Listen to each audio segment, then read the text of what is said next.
अब ये हमारा लेक्चर नंबर आई गेस 14 है। तो इसमें हम बात करने वाले हैं कि कैसे रिएक्शंस को हम एक डायग्राम की तरह पढ़ सकें। लेट्स से कि हमारे पास में एक रिएक्शन है, ठीक है। तो मैं एक पेन ले लेता हूँ, एक रिएक्शन है जो प्रोडक्ट में बन रही है और उसके बीच में एक ट्रांजिशन स्टेट है, हम उसको आर स्टार बोल देते हैं। अब देखिए, इसमें भी दो टाइप ऑफ रिएक्शंस हो सकती हैं। अभी मैं जस्ट ये बोल रहा हूं कि ये मतलब हमें इससे मतलब नहीं है कि कहां पे उसकी एनर्जी है, कहां पे कुछ है। तो अगर हमारे रिएक्टेंट्स जो हैं, मतलब ये हमारा रिएक्टेंट है और ये ट्रांजिशन स्टेट पे जाएगा, तो इसके बीच के बैरियर को बोलते हैं एनर्जी बैरियर।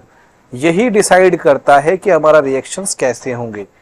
पहली बात तो रिएक्टेंट और प्रोडक्ट की जो भी बॉन्ड एसोसिएशन एनर्जी रहेगी वो, और इसकी एक्टिवेशन एनर्जी डिसाइड करती है कि कैसे वो रिएक्शन जाएगा। इसके बाद में हमारी जो दूसरी चीज है, what is a transition state. देखिए, ट्रांजिशन स्टेट जो है, ठीक है, ठीक है, वो ट्रांजिशन स्टेट एक हाइपोथेटिकल स्टेट है, ये एग्जिस्ट नहीं करती है। या मतलब हम बोलते हैं कि ये ऐसा एक हाइपोथेटिकल है, ये हम इमेजिनरी एक वो है कि यहां पर ये जाएगा, ठीक है, जो रिप्रेजेंट करेगा कि high energy state of system. Let's say इसको कैसे समझ सकते हैं।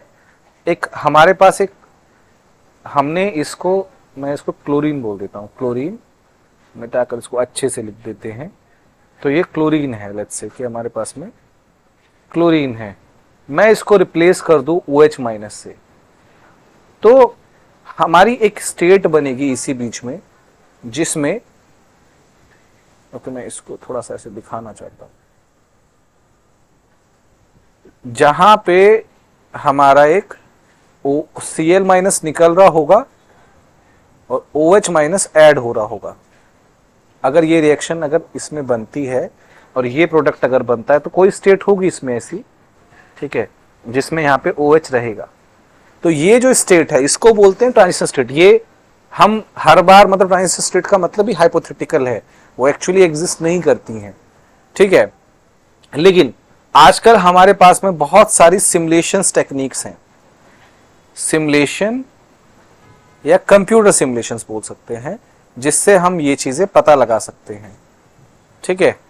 और इसको कंप्यूटेशनली हम एक्सप्रेस कर सकते हैं कि कैसे, मतलब ये एनर्जी बैरियर क्या है। और ये बहुत जगहों पे काम करता है। मेरा काम रिसर्च में यही सब है, तो मैं ये थोड़ा सा बता देता हूं। तो एनर्जेटिक्स ऐसे ही है कि हम रिएक्शन जिस तरह से प्रोग्रेस कर रही है उसको इन टर्म्स ऑफ उसके एनर्जी में पढ़ें, तो हम उसको उसके रिएक्शन, हम उसको बोलते हैं एनर्जी लेवल डायग्राम्स, ठीक है। अब थोड़ा आगे बढ़ते हैं, ठीक है। थोड़ा इसमें ही, मतलब हम इसको आगे बढ़ते हैं तो इसमें क्या रहेगा।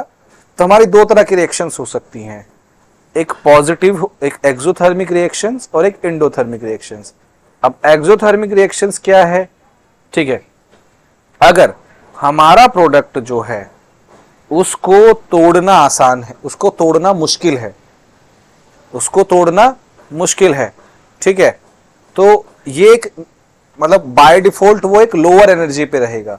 लोअर एनर्जी का मतलब क्या है कि अगर लेट्स से कि एक नंबर ले लेते हैं 0 1 2 3 4, अभी मैंने बस एक हाइपोथेटिकल नंबर लिया है। लेट्स से कि ये 2 है और ये 1 है, तो हमारा डिफरेंस क्या होगा, 1 माइनस 2, समथिंग लाइक दिस। तो -1 डिफरेंस है। तो जहां पर भी एंथैल्पी चेंज जो है नेगेटिव रहेंगे, ठीक है, उसी को बोलेंगे एक्सोथर्मिक रिएक्शंस। अब ये नेगेटिव क्यों है, नेगेटिव की इसकी सेंस सुन लीजिए। अगर हमारे रिएक्टेंट की बॉन्ड एसोसिएशन एनर्जी ज्यादा रहेगी तो उसके पास में ज्यादा एनर्जी रहेगी, ठीक है। और अगर हमारा प्रोडक्ट जो है, प्रोडक्ट के जो बॉन्ड एसोसिएशन एनर्जी थोड़ा कम रहेगा, मतलब कम रहेगी, तो मतलब इसको ऐसे एक्सपेंस करिए कि जब भी हमारा बॉन्ड फॉर्म होता है एनर्जी रिलीज होती है, ठीक है। अगर बॉन्ड फॉर्म होगा तो एनर्जी रिलीज होगी और बॉन्ड टूटेगा तो एनर्जी एब्जॉर्ब होगी। तो इसकी एनर्जी हाई होने की, इसमें रिएक्शंस में एनर्जी निकल रही है क्योंकि इसमें बॉन्ड फॉर्म जो है वो स्ट्रॉन्ग्स बन रहे हैं, ठीक है। एंडोथर्मिक रिएक्शंस क्या है, एंडोथर्मिक रिएक्शंस हैं जिसमें रिएक्टेंट जो है लोअर एनर्जी पे है, लोअर एनर्जी पे और ये हाई एनर्जी पे, तो ये हाईली पॉजिटिव रहेगा।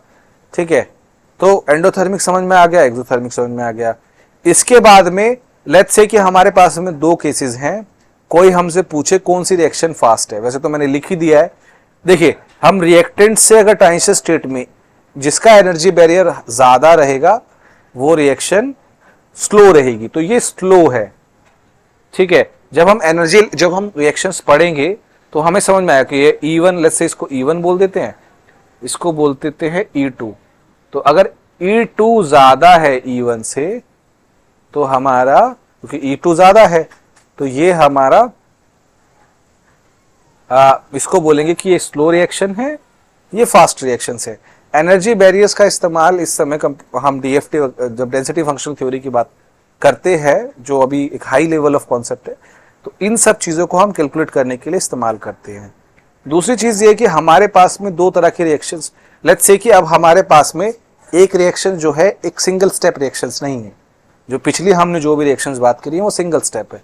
लेट्स से हमारे पास में टू स्टेप रिएक्शंस हैं, तो टू स्टेप रिएक्शंस में हमारे पास में दो ट्रांजिशन स्टेट पॉसिबल है। ठीक है, तो अगर हम टू स्टेप रिएक्शंस की बात करेंगे तो रिएक्टेंट से यहां से यहां तक हमारा ये हो गया E1। अब E2 कैसे लेंगे?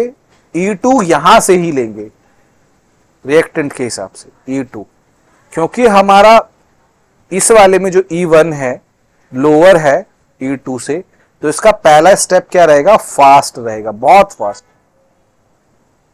ठीक है, अब यहां पर अगर हम बात करें, ये हमारा E1 है और ये हमारा E2 है। अगेन ये रिएक्टेंट से ही लेना है हमेशा। तो ये हमारा जो रिएक्शंस, ये जो रिएक्शंस रहेगी, पहले फर्स्ट स्टेप इसका फर्स्ट स्टेप स्लो रहेगा, सेकंड स्टेप फास्ट रहेगा। तो हम इस तरीके से, ठीक है, बता सकते हैं कि स्टेप, हम जब एनर्जी लेवल डायग्राम बता सकते हैं तो इवन मल्टी स्टेप रिएक्शंस का भी हम बता सकते हैं कि कौन सी रिएक्शन फास्ट रहेगी, कौन सी रिएक्शन स्लो रहेगी। इंपॉर्टेंट कॉन्सेप्ट यहां पर है इंटरमीडिएट। देखिए, ट्रांजिशन स्टेट और इंटरमीडिएट में बहुत फर्क है। ये इंटरमीडिएट एक्चुअली में एग्जिस्ट करता है, हम इसको सेपरेट कर सकते हैं। ट्रांजिशन स्टेट हमेशा हाइपोथेटिकल हो सकती है, ठीक है, तो इंटरमीडिएट जो है हम इसको, मतलब इट इज स्टेबलाइज्ड, सो ये हम निकाल सकते हैं। तो ऐसा नहीं है कि मतलब, तो इंटरमीडिएट को हम निकाल भी सकते हैं, और ट्रांजिशन स्टेट एक हाइपोथेटिकल कॉन्सेप्ट है। तो क्योंकि ये पूरे एक, और इस तरह की जो एनर्जी वर्सेस रिएक्शन कोऑर्डिनेट्स, उसको बोलते हैं पोटेंशियल एनर्जी सरफेसेस। तो हम सरफेसेस को भी उसको दिखा सकते हैं। ठीक है, तो आई गेस यहां तक हम काफी इसमें पढ़ चुके हैं। नेक्स्ट वाले में हम हम ये इन सब चीजों की बात करेंगे।